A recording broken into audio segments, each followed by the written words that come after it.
빌립보서 1장 끝에 있는 말씀입니다. 바울은 빌립보 성도들에게 복음에 합당하게 살아가야 된다 이렇게 말씀하고 있습니다. 제가 좋아하는 구절이기도 하고 복음에 합당하게 살아가라. 여기서 합당하다라고 하는 말은 복음에 어울리게 또 복음에 걸맞는 삶을 살아가라 이런 뜻인 건 아니겠습니까?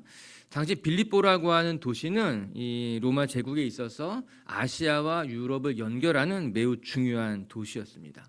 로마가 마게도냐 지역을 정복하기에 앞서서 이제 마게도냐 지역에 빌립보라고 하는 성이 있는 거죠. 아주 중요한 성읍이 있는 거죠. 그래서 바울이 마게도냐 환상을 보고 도착한 도시가 빌립보 아니었겠습니까?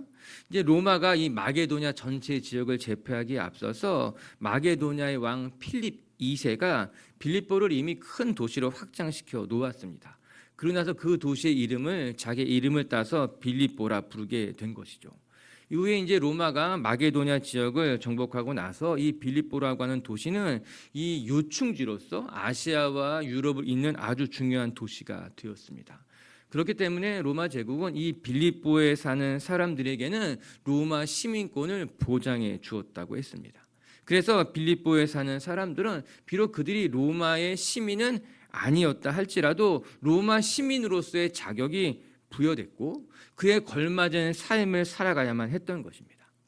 이 오늘 성경을 읽어보아도 복음에 합당하게 생활하라는 그 말에 각주가 달려 있습니다. 어떤 성경책에는 별표가, 어떤 성경책에는 숫자 4로 쓰여 있어서 그 각주를 따라가 읽어보게 되면은 복음에 합당한 시민 노릇을 해라 이렇게 써놓은 것을 여러분 확인할 수 있을 거예요. 즉 로마 시민이 아니지만 로마 시민의 자격을 부여해 주었으니 로마 시민답게 살아가라라고 하는 그 뜻의 단어라고 설명해 주고 있는 것입니다. 이 빌립보서를 읽는 수신자들은 복음에 합당하게 살아가라라고 하는 이 말을 누구보다도 쉽게 이해할 수 있었을 것입니다.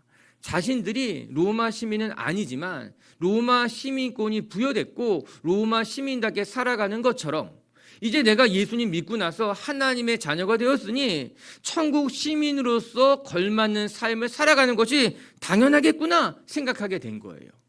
내가 빌립보 사는 사람이지만 내가 로마 시민으로서의 자격이 주어진 것 같이 내가 하나님 나라의 시민으로서 자격이 주어졌으니 이제 복음에 걸맞는 삶을 살아가는 것이 옳습니다. 그렇게 누구보다도 쉽게 받아들일 수 있게 됐다라고 하는 것입니다.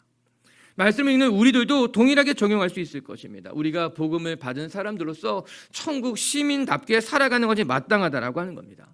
하나님의 은혜를 받은 사람이라면 우리가 복음의 은혜를 받은 사람이라면 그 복음에 걸맞은 삶을 살아가는 것이 마땅하다라고 하는 것이죠.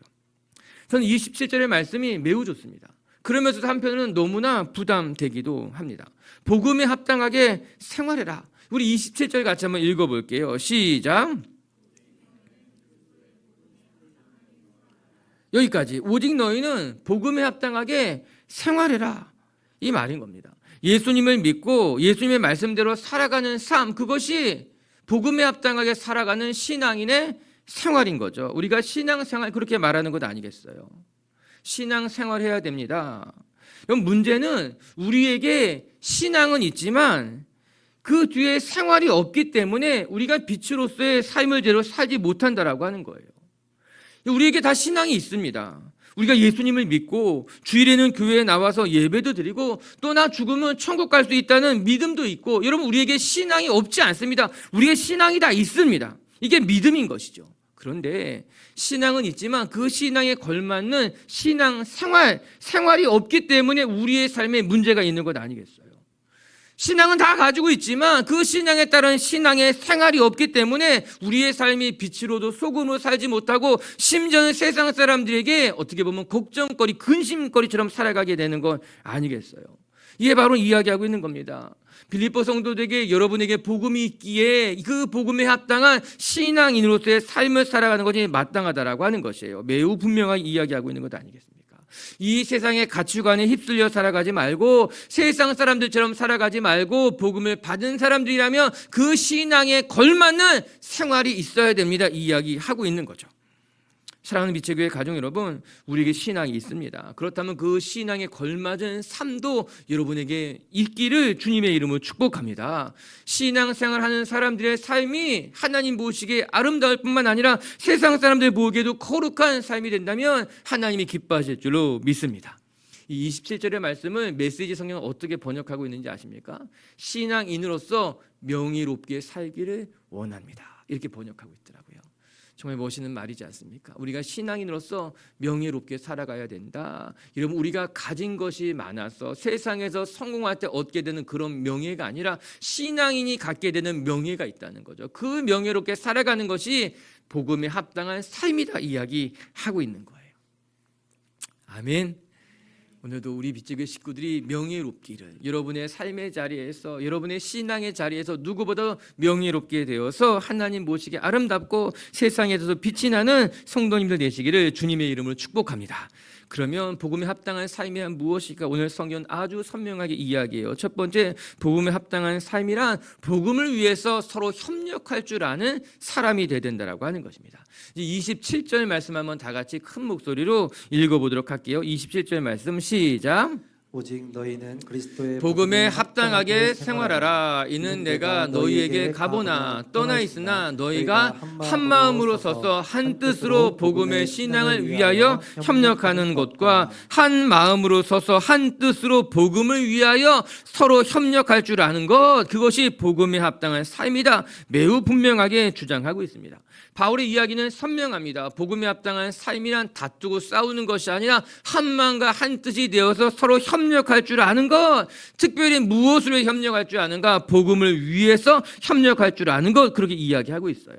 우리의 삶이 복음을 위한 삶이 되어야 된다는 것입니다. 빌립보 교회가 왜 모이는가? 여러 가지 환난 속에서도 그들은 무엇을 위해서 열심히 기도하고 있는가? 한 가지라고 하는 것입니다. 복음에 합당한 삶이라고 하는 것은 온전히 복음을 위해서 살아가는 삶이 될 것이다. 이를 더 정확하게 말하면 너희는 복음을 위해서 협력할 수 있겠느냐? 이렇게 이야기하고 있는 건 아니겠습니까? 우리가 모이는 이유도, 우리가 하나 되는 이유도, 우리가 협력하는 이유도 복음을 위해서 협력하게 된다라고 하는 것입니다. 여러분, 우리가 모이는 이유가 교제일 수 있습니다. 우리가 함께 모이는 것이 즐겁고 행복하고 좋은 것도 먹고 좋은 것도 가고 교제하는 건 나쁘지 않습니다.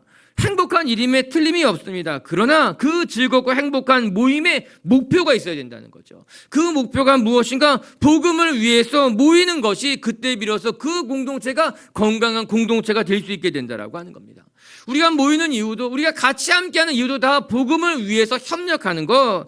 여러분, 세임 모임을 생각해봐도 좋을 것 같아요. 모여서 자기 살아가는 것 이야기도 하고 맛있는 집에 가서 교제도 하고, 여러분, 그러면 세임 모임이 처음에는 굉장히 행복하고 좋습니다. 그런데요, 오래 지속하기가 어렵습니다.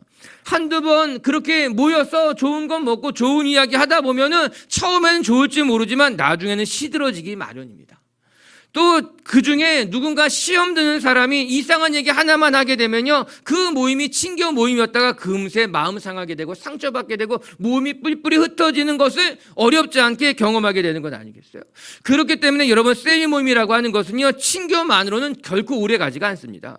중요한 것은 그 세일 모임을 통해서 말씀을 나누고 말씀을 통해 삶을 나누고 그 세일 모임의 목적이 분명할 때, 복음을 위한 목적이 될 때, 하나님의 나라를 꿈꾸고 서로를 위해서 기도해 줄 때 그 세일 모임이 건강할 뿐만 아니라 오래 지속할 수 있게 되는 것이에요. 세일 모임에 시험이 있다 할지라도 그 시험을 극복할 수 있는 힘이 복음을 위해서 협력할 때 일어나게 된다라고 하는 것이죠. 여러분, 우리가 모이는 이유는 분명합니다. 우리가 헌신하는 이유도 매우 분명합니다. 복음에 합당한 삶을 위해서 모이는 것이죠. 복음을 위해 살아가게 되는 것 아니겠습니까? 세일 모임도 복음을 위해서 모이는 거고, 우리 교회도 복음을 위해서 모이는 거고, 우리가 힘을 합하는 것도 다 하나 복음을 위해서 모이게 되는 것 아니겠습니까? 전 오늘도 우리 빛의 교회 식구들이 복음을 위해서 기꺼이 협력할 수 있는 성숙한 성도님들 되시기를 주님의 이름으로 축복합니다. 사실 이 말씀의 방점에는요, 복음을 위한 협력에 있습니다. 복음에 합당한 삶이라고 하는 것이 무엇인가? 복음을 위해서 서로 협력할 수 있어야 된다라고 하는 거예요. 사실 쉬운 일은 아닐 것입니다. 그러나 성경은 분명하게 말하고 있습니다. 복음에 합당한 삶이라고 하는 것은 다 다른 사람들이 모여 있지만, 각자 성격도 다르고 살아온 배경도 다르지만 그 구성원들이 복음을 위해서 협력할 줄 아는 것이 복음에 합당한 삶이다. 내 것을 주장하고 내 색깔을 주장하고 나의 신앙을 주장하는 것이 아니라 복음을 위해서 서로 한 마음과 한 뜻이 되어서 협력할 줄 아는 신앙이 성숙한 신앙이고 복음을 위해서 협력하는 신앙이라고 하는 것입니다. 바로 27절에 재차 강조하고 있는 것이 한 마음과 한 뜻으로 이런 단어일 것이에요. 이 복음에 합당한 삶이라고 하는 것이 무엇인가? 한 마음과 한 뜻이 될 줄 아는 것 이야기하고 있는 것 아니겠어요? 사실 바울이 빌립보서를 썼을 때는 몇 가지 배경이 있었습니다. 그 중에 하나가 빌립보 교회 안에 다툼이 있었던 겁니다. 특히 리더들 중에 다툼이 있었던 것이죠. 바울이 이 소식을 듣고 마음이 아팠습니다. 이에 감옥에 있었던 바울이 빌립보 교회에 편지를 쓰게 된 것이죠. 이런 빌립보 교회는 바울에게 매우 소중한 교회였습니다. 크지 않은 교회였지만 바울을 힘써 돕는 교회였고 복음의 헌신적인 교회였는데 그 교회 안에 다툼이 일어나게 된 것이죠. 이에 빌립보서를 읽어보게 되면은 매 장마다 비슷한 이야기가 반복되고 있습니다.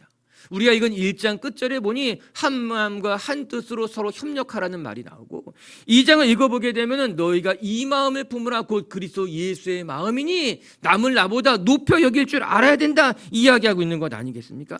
3장을 읽어보게 되면은 우리는 모두 다 하늘의 시민권자들이니 하나가 되어야 된다고 이야기하고 있습니다. 그리고 4장이 와서는 비로소 아주 구체적으로 이야기를 합니다. 우리 빌립보서 4장 2절 말씀 한번 같이 읽어볼까요? 빌립보서 4장 2절 말씀 시작.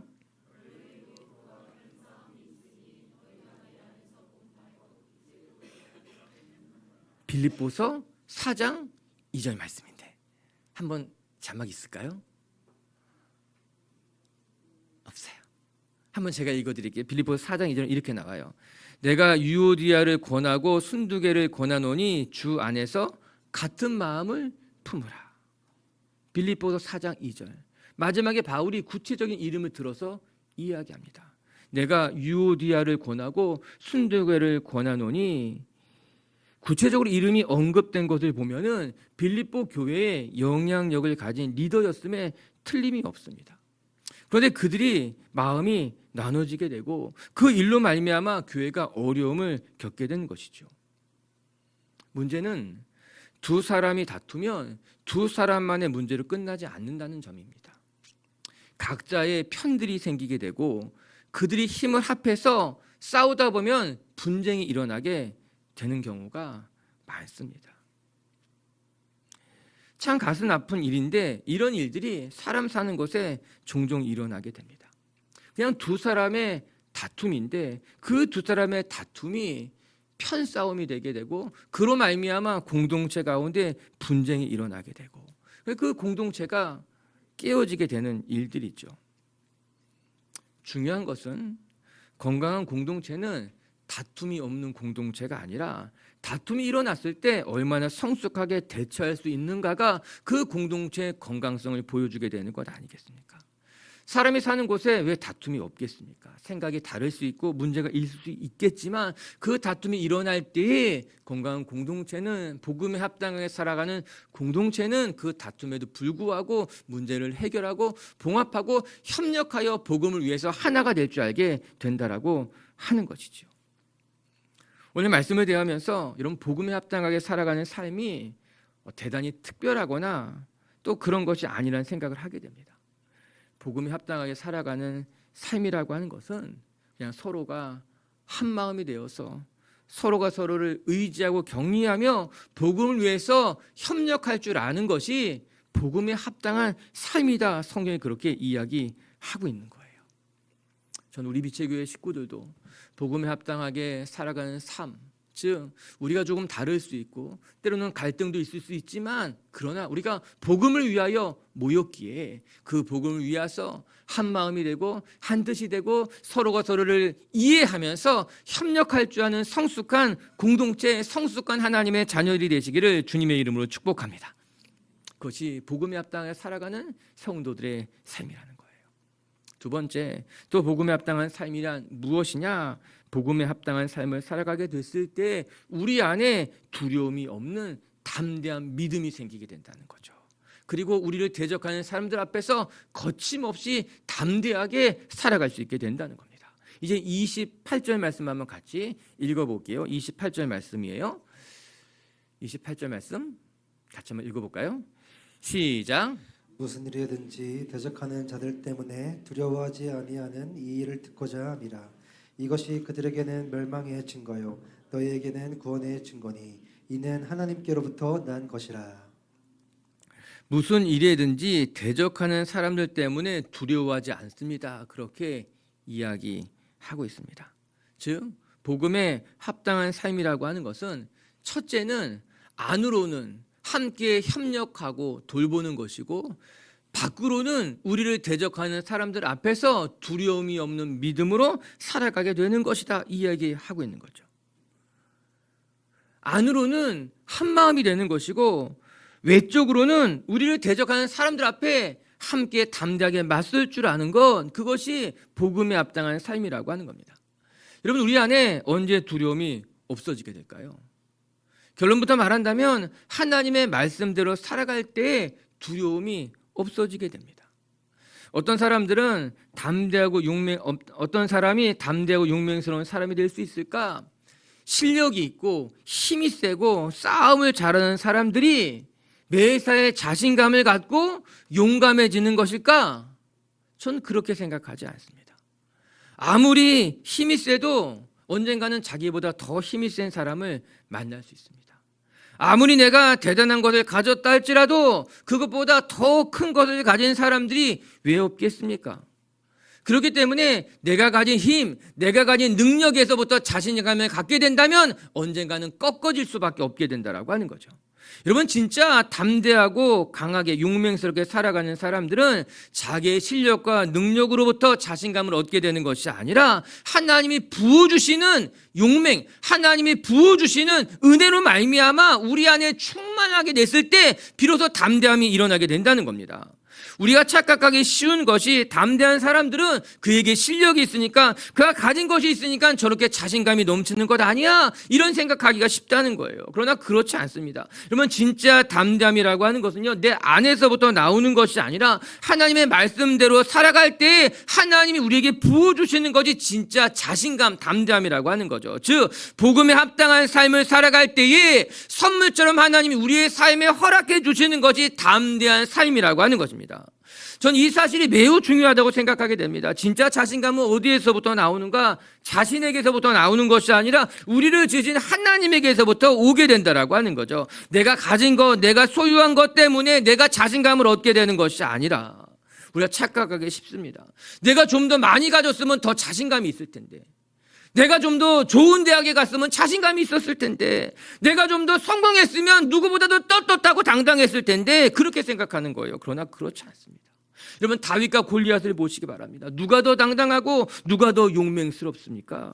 세상의 관점에서 본다면 덩치도 크고 전쟁의 경험도 많았던 골리앗이 더 자신감이 있고 당당하고 싸움에서 승리할 수 있겠죠.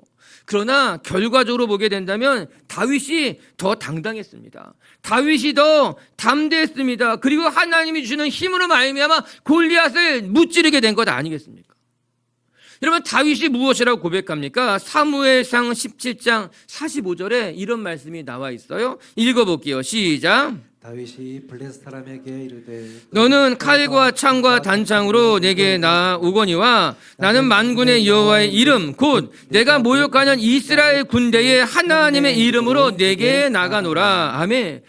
너는 칼과 창과 단창, 너는 세상의 실력, 능력, 세상에 가진 것들로 나에게 나오고 자신감을 갖지만 나는 세상의 것이 아니라 하나님의 이름, 여호와의 이름으로 담대하게 너에게 나갈 수 있게 된다라고 하는 것입니다. 하나님 편에 섰을 때 다윗은 용맹스러울 수 있게 된 거예요. 전 우리 비치교회 식구들에게도요, 하나님이 주는 이런 담대함이 있기를 주님의 이름으로 축복합니다. 내가 가진 실력이나 자신감에서부터 오는 교만한 담대함이 아니라 겸손하지만 담대한 사람들이 있는 거예요. 부드럽지만 강한 사람들이 있는 거예요. 전 우리 비치교회 식구들에게 그런 복음이 주는 담대함, 복음에 합당한 삶을 살았을 때 얻게 되는 겸손한 담대함, 부드럽지만 용맹스러운 사람, 하나님이 우리 안에 주시는 충만함으로부터 말미암는 힘, 그런 것들이 여러분이 경험해 보았으면 좋겠습니다. 우리는 종종 하나님 내게 담대함을 주세요. 그런데 그거보다 더 중요한 것은 우리가 하나님 편에 서는 것입니다. 우리가 하나님 편에 서면 하나님이 우리 곁에 계실 때 우리가 얻게 되는 담대함이 있는 거예요. 하나님 제 편이 되어주세요. 그 기도 틀렸습니다. 하나님 내가 하나님 편이 되겠습니다. 무슨 일이 있어도 하나님 곁을 떠나지 않고 무슨 일이 있어도 하나님 편에 서서 하나님과 함께 하겠습니다. 그러면 그때 비로소 우리 안에 충만함, 담대함이 생기게 되는 것 아니겠습니까? 요즘 제 입에서 떠나지 않은 찬송이 있어요. 나의 하나님이라고 하는 찬송인데요. 우리 예배 끝나면 맨 마지막에 부르는 찬양이에요. 가사가 이런 거예요. 여러분, 주님의 나라와 주님의 뜻이 나의 삶 속에 임하시며. 생각나죠? 축도하면 이 찬양 우리 같이 불러요. 주님의 나라와 주님의 뜻이 나의 삶 속에 임하시며 주님 알기를 주님 보기를 원하네. 그래서 뭐라고 고백했습니까? 우리가 거룩히 살아갈 힘과 두려움 없는 믿음, 나의 하나님 완전한 사랑 찬양해. 이 찬양 요즘 제가 매일 부르는 두 곡의 찬송 중에 하나예요. 거룩히 살아갈 힘과 두려움 없는 믿음을 주실 나의 하나님 찬양해. 너무너무 좋더라고요. 우리에게 두려움이 없는 믿음을 하나님이 주신다는 겁니다. 어떤 상황에 놓여도 누구 앞에 서도 두렵지 않는 믿음이 저와 여러분에게 있었으면 좋겠습니다. 다시 본문으로 되돌아봅시다. 바로 오늘 옥중에서 이 편지를 쓰고 있습니다. 내가 비록 옥에 갇혀 있었지만 나는 복음에 합당한 삶을 살아왔다라고 하는 것이에요. 그리고 이렇게 복음에 합당한 삶을 살아올 때 나는 어떤 대적도 두렵지 않았다고 고백합니다. 여러분, 바울을 생각해 보세요. 수없이 많은 환난과 핍박을 당했습니다. 어떤 때는 돌에 맞아서 죽은 줄 알고 바울을 그 읍내 바깥에 던져버리기도 했습니다. 또 어떤 때는요, 수없이 많은 강도와 도적의 때를 만나기도 했다고 했습니다. 그럼에도 불구하고 바울은 위축되지 않았습니다. 옥중에 갇혔지만 위축되지 않았습니다. 그리고 바울은 편지를 써서 당부하고 있습니다. 무슨 일이든지 너희들을 대적하는 자들 앞에서 두려워하지 않는다는 소식이 나에게 들려왔으면 좋겠다. 어떤 일을 만나도 두려워하지 않고 믿음을 지키고 있다는 그 소식이 나에게 들려왔으면 좋겠다. 저도 우리 빛의 교회 식구들에게 이런 소식을 듣기를 원합니다. 우리 빛의 교회 식구들이 시험을 당하고 어려운 일을 당했지만 잘 살고 있다고, 믿음대로 살고 있다고, 누구를 만나도 위축되지 않는 모습으로 살고 있다는 그런 소식을 저도 듣고 싶습니다. 할렐루야. 우리 빛의 교회 식구들이 누구 앞에서든 어떤 일을 만나든 당황하지 마시고 두려워하지 마시고 위축되지 마시고 강하고 담대하게 복음에 합당한 삶을 살아가는 성도님들 되시기를 주님의 이름으로 축복합니다. 끝으로 세 번째, 복음에 합당한 삶이 무엇일까? 그것은 그리스도의 고난에 동참할 줄 아는 삶이 된다라고 하는 것이에요. 29절의 말씀이에요. 오늘 우리 1장 29절 말씀 한번 같이 읽어볼게요. 시작. 그리스도를 위하여 너에게 은혜를 주신 것은 다만 그를 믿을 뿐 아니라 또한 그를 위하여 고난도 받게 하려 하심이라. 그를 믿을 뿐만 아니라 그를 위하여 고난도 받게 하려 함이라. 우리에게 그리스도를 허락해 주신 것은 단지 은혜만 받게 하려는 것이 아니라 고난도 함께 받게 하려 하심이라. 이 말씀이 너무너무 영광스러운 말씀입니다. 우리에게 은혜를 주신 것은요, 은혜만 받는 것 아니라, 우리에게 복을 주신 것은 복만 받는 것이 아니라 그 은혜와 복과 함께 고난도 받게 하려 하심이라. 여러분, 기독교는 기복 종교가 되어서는 안 됩니다. 그것은 이기적인 종교입니다. 아니, 종교라고 부를 수조차 없습니다. 우리가 지난주에 말씀드린 것과 같이 여러분, 모든 고등 종교가 가지고 있는 가장 중요한 특징은 자기 희생성입니다. 자기 희생성이 없이는 종교라고 불리우지 않는다고 이야기했잖아요. 여러분, 기독교는 두말할 것 없어요. 그런데 안타깝게도 적지 않은 이들이 은혜만 받고 고난은 받으려고 하지 않습니다. 복만 받고 십자가는 피하려고 합니다. 그렇기 때문에 짠맛을 잃어버린 소금이 되어서 그냥 세상에 버려지고 길에 던져질 뿐이라고 성경이 이야기하고 있는 것 아니겠습니까? 여러분, 우리는 은혜만 받는 신앙인이 되어서는 안 됩니다. 은혜를 받았다면 마땅히 그리스도와 함께 고난도 받을 줄 아는 삶이 되어야 될 것입니다. 이것이 자연스러운 거예요. 한편으로는 우리가 받는 고난이 나의 신앙의 바로메타가 될 수 있겠다는 생각을 하게 됩니다. 기준점, 측량점이 될 수 있게 된다라고 하는 거죠. 내가 얼마나 복음에 합당한 삶을 살아가고 있는지 그것을 측정할 수 있는 아주 중요한 어떤 자료가 내가 지금 고난을 받고 있는가 그렇지 않은가라고 하는 겁니다. 내가 지금 교회도 다니고 신앙생활도 하고 있는데 내가 예수 믿고 나서 손해본 것도 하나 없고 희생한 것도 하나 없고 고난당하는 것도 하나도 없었다면 진지하게 돌아봐야 되는 거예요. 내가 진짜 신앙생활을 하고 있나? 내가 진짜 복음에 합당한 삶을 살아가고 있는가? 내 신앙이 진짜 신앙인가? 돌아보게 되는 것입니다. 여러분, 성경이 말하는 신앙인의 길은 분명합니다. 우리는 좁은 길을 가는 사람들인 거예요. 복음과 함께 고난도 받을 줄 아는 사람이 신앙인의 삶이라고 하는 거예요. 내가 신앙을 가졌는데 내 안에 고난도 없고 손해도 없고 늘 좋은 일만 있다면 사실은 물음표입니다. 그것은 진짜 신앙인의 삶을 살아가고 있는 건지 진지하게 돌아봐야 된다라고 하는 것이죠. 오늘 바울의 말씀이 부담스럽습니다. 그러나 진실되고 그것이 리얼리티입니다. 그것이 맞다라고 하는 거예요. 저는 여러분들에게 고난받아라, 힘들어라, 어려워라 그런 말하는 게 절대로 아닙니다. 우리가 신앙인의 삶을 살아가다 보면은 자연스럽게 고난이 온다는 거예요. 그 고난을 이길 수 있는 힘도 하나님이 주신다라고 하는 거예요. 그래서 그 고난을 이기며 복음에 합당한 삶을 계속해서 살아가라라고 이야기하고 있는 건 아니겠습니까? 오늘도 우리 비추교회 식구들의 삶을 축복합니다. 여러분의 삶이 하나님 안에서 은혜롭고 또 풍요롭고 많은 사람들을 살리는 축복의 통로가 되시고 그와 더불어서 이 십자가를 외면하고 그리스도의 고난을 피해 다니는 신앙인이 아니라 담대하게 고난의 짐을 짊어지며 그 짐을 함께 나눠지며 예수 그리스도와 함께 이 믿음의 경주를 끝까지 감당할 수 있는 성도님들 되시기를 주의 이름으로 축복합니다. 분명한 것은 우리가 가는 길은 좁은 길이지만 영광스러운 길일 것입니다. 어쩌면 좁은 길이기 때문에 영광스러운 길일 수도 있겠다 그런 생각해 보게 됩니다. 여러분, 이 길은 모든 사람이 가는 길은 아니에요. 하나님이 선택하신 사람들, 하나님의 부르심을 받은 사람들이 가는 그 길은 좁은 길이지만 영광스러운 길이고 고난이 있지만 그 고난 가운데 우리를 지키고 돌보시는 하나님의 은혜도 있는 줄로 믿습니다.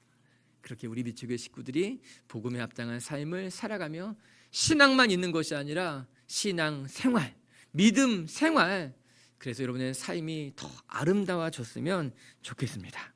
말씀을 마무리할게요. 27절에 복음에 합당한 삶을 살아가라. 메시지 성경으로 읽어보게 되면은 그리스도의 메시지에 어울리는 명예로운 삶을 사십시오. 이렇게 번역하고 있습니다. 주님이 우리에게 주시는 그 말씀에 어울리는 명예로운 삶을 살아가라. 명예로운 삶이라.